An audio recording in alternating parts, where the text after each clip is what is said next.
اعوذ باللہ من الشیطان الرجیم بسم اللہ الرحمن الرحیم۔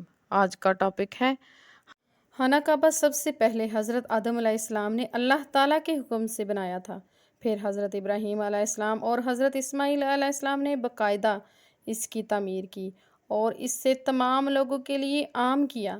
کعبہ معظمہ اتنی برکت والا ہے کہ رب ذوالجلال ہر روز وہاں پر 120 رحمتیں نازل فرماتے ہیں، 40 رحمتیں نمازیوں کے لیے، اور جو کعبہ میں نماز پڑھتے ہیں 60,000 رحمتیں کعبۃ اللہ کا طواف کرنے والوں کے لیے، اور 20 رحمتیں کعبۃ اللہ کی طرف نظر کرنے والوں کے لیے، یعنی کہ کعبہ کو دیکھنا بھی ثواب ہے، اس کے دیکھنے سے بھی رحمتیں ہم پر نازل ہوتی ہیں۔ حج حضرت ابراہیم علیہ السلام کے عہد سے لے کر عربوں میں عبادت کا مسلسل طریقہ چلا آ رہا ہے۔ قدیم آل عرب اس سے تمدنی اور مالی فوائد حاصل کرتے ہیں۔ تمام عرب سے لوگ یہاں آ کر اپنا مال فروخت کرتے ہیں اور دوسروں سے مال خریدتے، شعر و شاعری کے پروگرام کرتے، ایک میلے کا سا سما بن جاتا تھا۔ مگر عبادت کیا تھی؟ سیٹیاں بجاتے، کعبہ کا طواف برہنہ ہو کر کرتے، قربانی کے جانور خانہ کعبہ کی دیواروں کے ساتھ رکھ دیتے، جانوروں کا خون خانہ کعبہ کی دیوار پر لگا دیتے تھے، ایک خدا کے علاوہ 360 بتوں کی پوجا کرتے تھے اور کہتے تھے، مانتے تھے کہ ہم ایک اللہ کو مانتے ہیں، مگر یہ بت ہمارے سفارشی ہیں۔ زندگی بھر میں صرف ایک دفعہ حج فرض ہے، اور ساتھ یہ بھی کہ بندہ قوت رکھتا ہو، یعنی استطاعت۔ حضرت ابو امامہ سے روایت ہے کہ رسول پاک صلی اللہ علیہ وسلم نے فرمایا، جس کسی کو بھی حاجت نے نہ روکا ہو اور نہ ہی کسی ظالم سلطان یعنی بادشاہ نے روکا ہو اور نہ ہی کوئی ایسی مرض ہو، پھر اس نے حج نہ کیا، ایسی حالت میں اسے موت آ گئی، تو اسے اختیار ہے، ہوا وہ یہودی ہو کر مرے یا نصرانی، اللہ تعالیٰ کو اس سے کوئی غرض نہیں۔ قرآن مجید میں اللہ تعالیٰ نے ارشاد فرمایا، یاد کرو وہ وقت جب ہم نے ابراہیم کے لیے اس گھر کی جگہ تجویز کی تھی، اس ہدایت کے ساتھ کہ میرے ساتھ کسی کو شریک نہ کرو، اور میرے گھر کو طواف کرنے والوں، رکوع کرنے والوں، سجود کرنے والوں کے لیے پاک رکھو، اور لوگوں کو حج کے لیے پکارو، وہ آئیں تیرے پاس ہر طرف سے پیدل، اونٹوں پر۔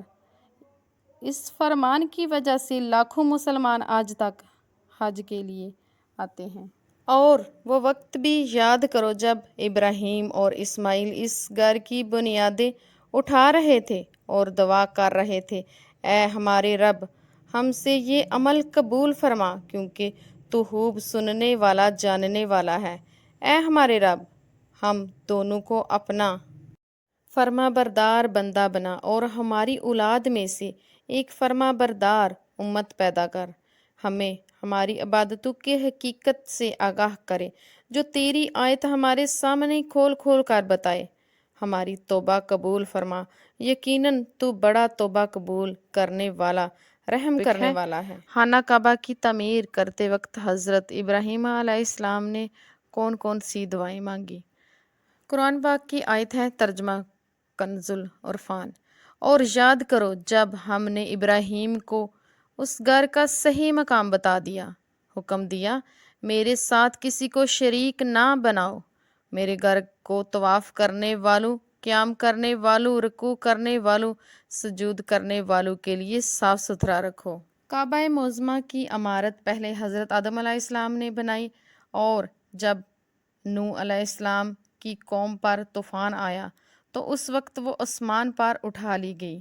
پھر جب حضرت ابراہیم علیہ السلام کو کعبہ شریف کی عمارت دوبارہ تعمیر کرنے کا حکم دیا گیا تو اللہ تعالیٰ نے اس کو مقام بتانے کے لیے ایک ہوا کو مقرر کر دیا، جس نے اس کی جگہ کو صاف کر دیا جہاں پہلے کعبہ معظمہ کی عمارت موجود تھی، اور ایک قول ہے کہ اللہ تعالیٰ نے ایک بادل بھیجا جو خاص زمین کے لیے اس جگہ پر تھا جہاں پہلے کعبہ معظمہ کی عمارت تھی۔ اس طرح حضرت ابراہیم علیہ السلام کو کعبہ شریف کی تعمیر کی جگہ بتائی گئی۔ آپ نے اس کی پرانی بنیادوں پر کعبہ شریف کی عمارت کی تعمیر شروع کر دی، اور حکم ہوا کہ میرے ساتھ کسی کو شریک نہ کرو۔ کعبہ شریف کی تعمیر کے وقت اللہ تعالیٰ نے حضرت ابراہیم علیہ السلام کی طرف وحی فرمائی کہ میرے ساتھ کسی کو شریک نہ کرو، اور میرے گھر کو طواف کرنے والوں، رکوع کرنے والوں اور نماز پڑھنے والوں کے بتوں سے اور ہر قسم کی نجاستوں سے خوب صاف ستھرا رکھو۔ یاد رہے کہ انبیاء علیہ السلام ایک آئین کے لیے بھی شرک نہیں کرتے، وہ شرک سے پاک ہیں، گناہوں سے معصوم ہیں۔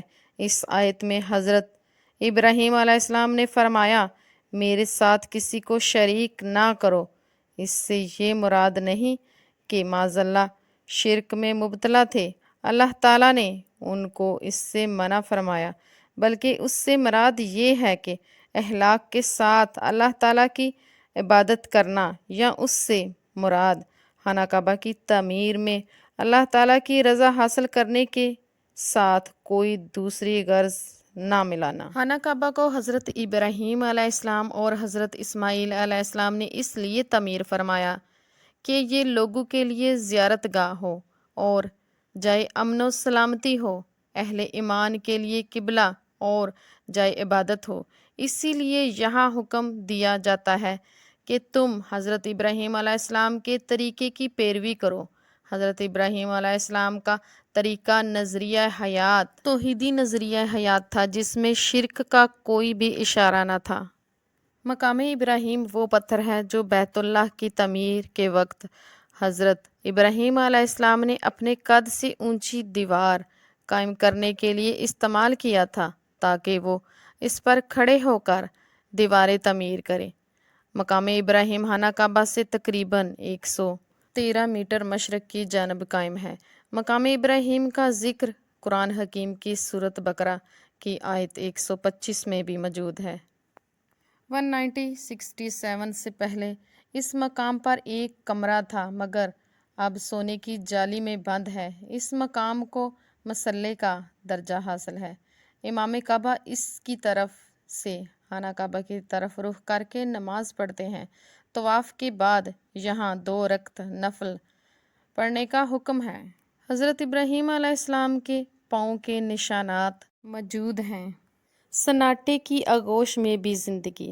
اب جہاں بیت اللہ بنا ہوا ہے، یہاں ایک ٹیلہ تھا، سنسان بیابان تھا، کوئی رہنے سہنے والا وہاں نہ تھا۔ یہاں پہنچ کر ماں بیٹے کو بٹھا کر پاس تھوڑی سی کھجوریں اور مشکیزے میں پانی رکھ کر آپ چلے گئے۔ جب خلیل اللہ نے پیٹھ موڑی اور جانے لگے تو مائی ہاجرہ نے آواز دی، اے خلیل اللہ، ہمیں ہشت دشت والے بیابان میں تنہا چھوڑ کر جا رہے ہیں، ہمارا کوئی آسرا نہیں، آپ کہاں تشریف لے جا رہے ہیں؟ لیکن حضرت ابراہیم علیہ السلام نے کوئی جواب نہ دیا، بلکہ اس کی طرف توجہ ہی نہ کی، منہ موڑ کر بھی نہ دیکھا۔ حضرت ہاجرہ علیہ السلام کے بار بار کہنے پر والوں کی طرف نہ دیکھا تو حضرت ہاجرہ علیہ السلام نے فرمایا، کیا یہ اللہ کا حکم ہے؟ تو آپ نے فرمایا، ہاں، اللہ کا۔ تب حضرت ہاجرہ علیہ السلام نے فرمایا، اللہ تعالیٰ ہمیں برباد نہیں کرے گا۔ خانہ کعبہ کی 10 بار تعمیر ہو چکی ہے۔ سب سے پہلے اسے فرشتوں نے بنایا، دوسری بار آدم علیہ السلام نے بنایا، اور آپ علیہ السلام کی عمر ہزاروں سال تھی، تیسری بار شیس علیہ السلام، آدم علیہ السلام کے بیٹے نے۔ یہ تعمیر طوفان نوح علیہ السلام پر گر گئی۔ چوتھی بار حضرت ابراہیم علیہ السلام نے تعمیر ہوتے ہوتے حضرت محمد صلی اللہ علیہ وسلم کے زمانہ مبارک میں بھی خانہ کعبہ کی تعمیر ہوئی تھی۔